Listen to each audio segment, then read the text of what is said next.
I was a little shocked by how directly you called out Apple and their closed approach. Can you kind of expand on that and where Apple has been a blocker for Meta and potentially others? Yeah. And I mean, my point in there is more, it's a little more philosophical on how it's affected my own kind of approach towards things um, and psychologically sort of affected how I think about building stuff. I actually don't know how they're going to approach AI. They do some open development, they do some closed development.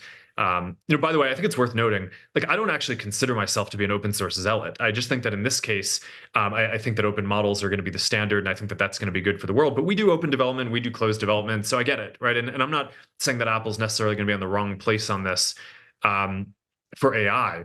But if you look back over the last 10 or 15 years, um, it has been a formative experience for us, is building our services on top of platforms that are controlled by our competitors. And for a number of different incentives, they absolutely, from my perspective, apply different rules to kind of limit what we can do. And yeah, they have all these taxes, and at some point we did we've done some analysis that we think we'd be way more profitable if it weren't for some of these arbitrary rules, and I think a lot of other businesses would be too.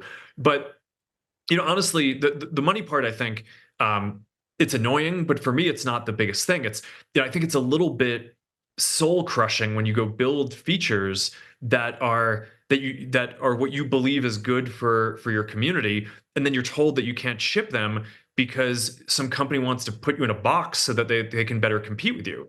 And my concern for AI at this point isn't actually Apple. It's more the other companies and how that would evolve. And I think to some degree, it's not even that. I'm not even saying that they're like bad people. I think that there's just a physics and incentive structure to the system where, if you build a closed system, then eventually there are all these forces on you that sort of kind of push you to kind of clamp down on things.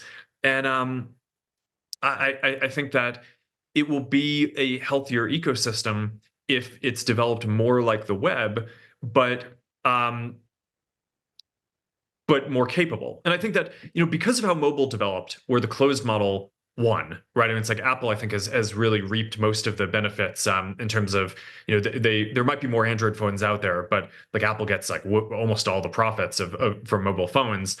I think there's a bit of recency bias because these are long cycles, right? I mean, the iPhone, I think it came out in 2007, right? So